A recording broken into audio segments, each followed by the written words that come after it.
C'est-à-dire que son cœur, ouais, il battait toujours, mais beaucoup moins. Et donc à partir de ce moment-là, de ce que je me souviens, on m'a mis donc, le masque à oxygène, du tout, c'est-à-dire l'anesthésiste, la sage-femme, le gynécologue arrivé d'un coup, et j'entends les spatules, pas les spatules. Je me suis mis à pleurer. Franchement, je me suis mis à pleurer parce que j'ai compris qu'il y avait un problème. Je ne demandais pas quoi parce que j'étais, je vous dis, très très affaiblie.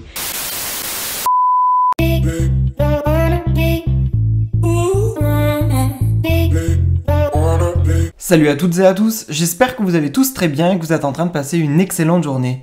Comme vous avez pu le voir dans le titre de la vidéo, aujourd'hui on va principalement parler de Camille Froment. Vous la connaissez tous, il y a quelques saisons en arrière, Camille a participé aux Marseillais, mais également au Prince de l'amour. Il y a quelques mois en arrière, elle avait annoncé sa grossesse. Elle était en couple avec un célèbre rappeur qui s'appelle Dadino. Il se trouve que ce 23 février, Camille a accouché d'une petite fille à 9h56 qui pèse 3 kg 740. Il y a plusieurs heures, tout juste après son accouchement, Camille a décidé de se confier sur ses réseaux sociaux et elle a tout raconté. Une chose est sûre, Camille était vraiment très émue et elle a hâte de vivre les premiers moments avec sa fille.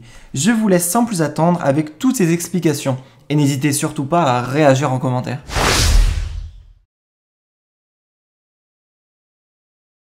Et je suis de retour. Bon déjà, premièrement, je vous le dis, sachez que les filtres, ça existe. Enfin, heureusement que ça existe. Parce que ma tête à l'heure actuelle, ce n'est pas du tout ça. Pas du tout.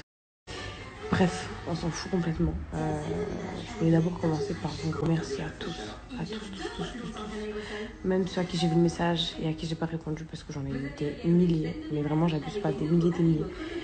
Je voulais vous tous parce que c'est incroyable. Tous les messages que j'ai reçus, enfin, tout, c'est incroyable.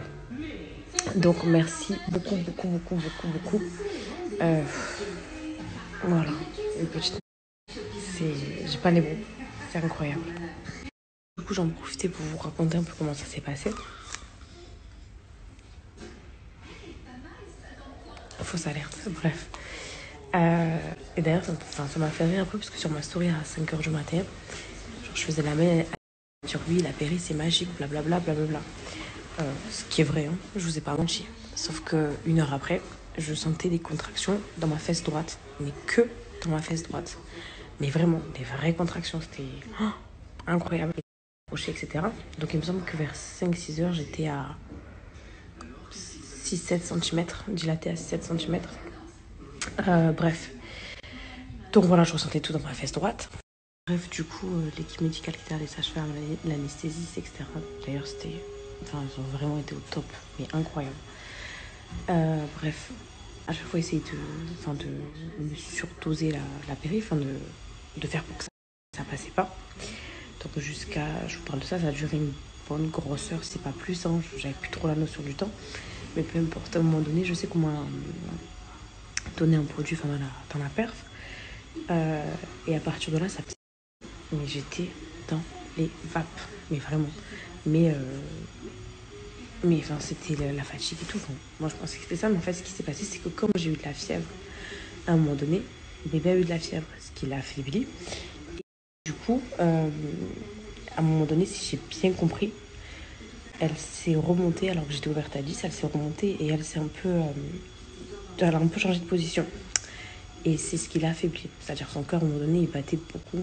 C'est-à-dire que son cœur, ouais, il battait toujours, mais beaucoup moins. Et donc à partir de ce moment-là, de ce que je me souviens, on m'a mis donc, le masque à oxygène. Du tout, c'est-à-dire l'anesthésiste, la sage-femme, le gynécologue arrivé d'un coup et j'entends les spatules, pas les spatules. Je me suis mis à pleurer. Franchement, je me suis mis à pleurer parce que j'ai compris qu'il y avait un problème. Je demandais pas quoi parce que j'étais, je vous dis, très affaiblie. Donc bref, à partir de là, on me met en position pour accoucher. Et je me souviens d'ailleurs qu'on m'a déjà dit, madame. C'est à quoi j'ai répondu, mais comment on fait, je sais pas. Bref, au final, c'est instinctivement que je l'ai fait. Ça s'est très vite passé, si je dis pas de bêtises, peut-être qu'en un quart d'heure, j'ai dû accoucher, si c'est pas... Bref, je crois qu'en 15 minutes, plus ou moins à quelques minutes près, je crois que c'était... Enfin, ça y est, j'avais accouché. Et en fait, ben voilà, après, c'était incroyable. C'était incroyable. Mais j'ai pas réalisé de suite parce que, ben, comme elle avait de la fièvre, etc., on me l'a pas directement posé, on l'a directement pris sur un truc à part. Je me souviens plus trop, je dirais la vérité, mais ce sentiment, il est indescriptible. C'est magique. Franchement, c'est magique. C'est que du bonheur.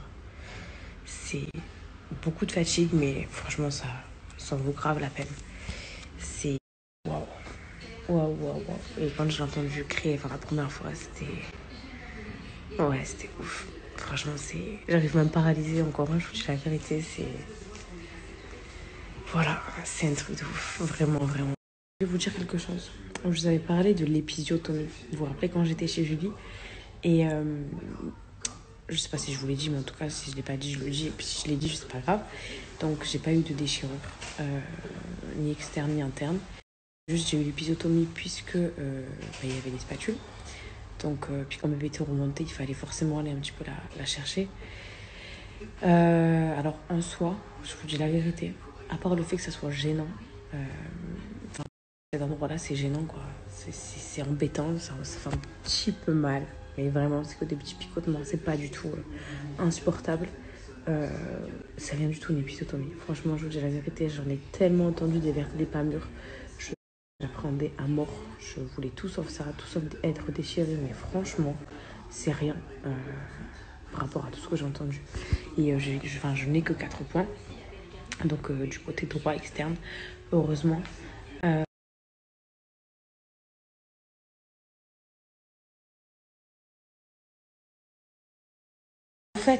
En fait, je vous ai pas dit son poids. C'est vrai, je vous ai pas dit son poids. Je m'en suis rendu compte sur mon post Insta. Alors, sachez qu'à la naissance, elle faisait 3,740 kg. Et je vous ai pas dit non plus à combien de semaines. J'étais à 38 semaines plus 2 jours. Ouais, c'est ça. Donc, mon terme prévu, je vous l'avais jamais dit, mais c'était censé être le 14 mars. Et du coup, voilà, la femme elle était très bien estimée. Hein. Elle était très, très bien estimée. Nico était très, très forte. Puisqu'elle m'avait dit 3,750 kg. Et donc, elle est née à 3,740 kg. Voilà, voilà. Ma petite princesse. Mon Dieu. Je l'aime trop. Elle me manque trop, là. J'ai trop hâte qu'elle se réveille. Genre, je l'aime plus que hier. Mais encore moins que demain. Mais je l'aime déjà, genre, trop, trop, trop. Genre, c'est un truc de ouf. J'ai trop envie qu'elle se réveille. Elle me manque alors qu'elle est là.